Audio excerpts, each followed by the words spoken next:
16 झाला पिक्चर आणि त्याची प्रचिती प्रत्यक्षात काही जिल्ह्यांमध्ये घडले म्हणून शासनाने 8वी 9वी 10वी 11वी 12वी आणि 8वीच्या वर्षाचे मुलं आहेत त्या मुलांसाठी सकारात्मक शालेय मानसिक आरोग्य कार्यक्रम सुरू केला. काही काळापूर्वी एक गाणं होतं आलं लक्षात की 8 आणि 6 किती 8 आणि 6 14 आणि 14 आणि 2 16 16व वर्ष डोक्याचं बरोबर. या 16 वर्षामध्ये डोक्याचं म्हणून एक गाणं पण प्रसिद्ध झालं होतं.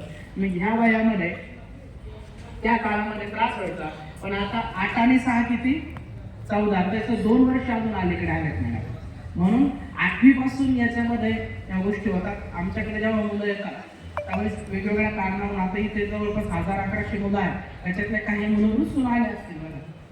रुसून येणे घरी वाद झाला कारण खाता पिताना डब्बा आणता घेणे येता की नाही बऱ्याच मुली असल्या बघा. हो हो घडतंय.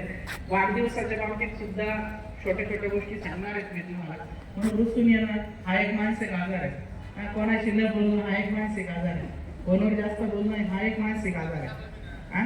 जगाला तुम्ही प्रिय नाहीये, जगाला तुमचं कर्तृत्व प्रिय आहे. सचिन तेंडुलकर उत्कृष्ट खेळाडू म्हणून तो जगाला प्रिय आहे. आलं लक्षात. छत्रपती शिवाजी महाराज यांनी समाजासाठी काहीतरी दिलं म्हणून आज जग त्यांच्यावरती प्रेम करत आहे. तो आपला धर्म आहे. आपल्याला काहीतरी द्यावं लागतं. अगरबत्ती आपण बघतोय, आपण अगरबत्ती जाळतोय, ती सुगंध सगळ्यांना देते. आधी आपल्याला जगावरती प्रेम करावं लागेल. जग ऑटोमॅटिकली आपल्या प्रेमात पडेल. कळतंय माझं बोललेलं. खरा तो एकची धर्म जगाला प्रेम पावे. खरा तो एकची धर्म जगाला प्रेम पावे. या प्रार्थनेचा सरळ सरळ अर्थ असा आहे आजच्या दृष्टिकोनातून तो आहे जगाला प्रेम अर्पण म्हणजे सकारात्मक दृष्टिकोनातून गोष्टी स्वीकार करणं. सकारात्मक गोष्टी स्वीकार करणं म्हणजेच काय तर भुकेलेल्या अन्न देणं, येणाऱ्यांना सहकार्य करणं, अन्नाच्या ज्याची परिस्थिती नाजूक आहे त्याला सहकार्य करणं, त्याला टॉर्च न मारणं, त्याला लेबल न मारणं, त्याला लेबल न लावणं. लेबल मारणं म्हणजेच काय तर आपण म्हणत नाही का आता सहज आमची काय चर्चा सुरू होती तर आपण कोणाला गोट्या म्हणतो, कोणाला काहीतरी म्हणतो किंवा मोठू पट्टू म्हणतो बरोबर आहे की नाही. किंवा डोरेमान म्हणतो. हे जे शब्द आहेत ना तर हे शब्द म्हणायचे नाही. जर एखादा शरीराला थोडासा वृद्धिभार असेल, वृद्धिभार म्हणजे मॅडम 4G नेटवर्कमध्ये म्हणजे असं असेल तर आपण त्याला सहज काय म्हणतो तो नाही का तो ढोल्या. तर हे शब्द वापरायचे नाही. याने काय होतं माहिती का ह्या वयापासून आपल्याला ती सवय लागते. आपण त्याला ढोल्याचे शब्द जेव्हा वापरतो त्याला कुठेतरी त्रास होतो. आलं लक्षात. त्याला वाटत नाही की ते ढोलं व्हावं म्हणून. तर ही सरकारने दिलेली ती किंमत आहे. आलं लक्षात. हे शब्द सुद्धा टाळायचे आहेत. त्याच्यानंतर अभ्यासावर लक्ष केंद्रित करायचं. मन आजारी पडण्याचे कारण हे बाहेर कुठूनच येत नाही.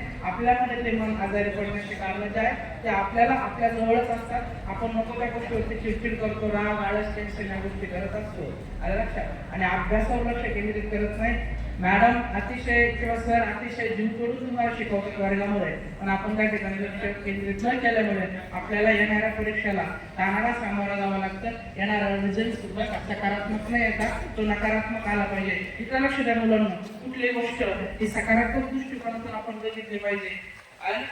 सकारात्मक म्हणजे काय की मला जे काही करायचं ते सकारात्मक दृष्टिकोनातून करायचं आहे. कळतं मला बोललेलं. तर त्रास हा थोड्या वेळासाठी आहे पण घेतलेला त्रास हा आपल्याला सकारात्मक दृष्टिकोनातून येणारा रिझल्ट आपल्या सोबत येणार आहे. या गोष्टी आतापासून आपल्या मनामध्ये आपण सर्वांनी बिंबवलेलं आहे. मला पाहिजे तुम्ही सगळे जीवनामध्ये तुमची मानसिकता पण घ्यायची नाहीये.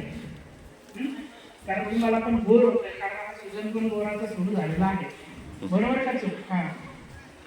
तर अभ्यास करा, अभ्यासावर लक्ष केंद्रित करा. झोप राग आळस टेन्शन जेव्हा जेव्हा होईल त्यावेळेस तुम्ही आमच्याशी बोला. कोणी व्यसन करत असेल तर व्यसन सुद्धा आमच्याकडे सुटतं. पहिला मुद्दा तुम्हाला सगळ्यांना विनंती आहे की आपण मोबाईल पासून दूर राहा. आणि सगळ्या सर्वांना विनंती आहे की ऑनलाईनचे कामं प्रचंड आहे. एवढे ऑनलाईनचे कामं आहे की ते मोबाईलमध्येच आपण व्यस्त होऊन जातो. पण आपण सुद्धा कमी थोडासा मोबाईल बघावा कारण या गोष्टी खूप गरजेच्या आहेत. ओके. आणि चिडचिड करू नका, राग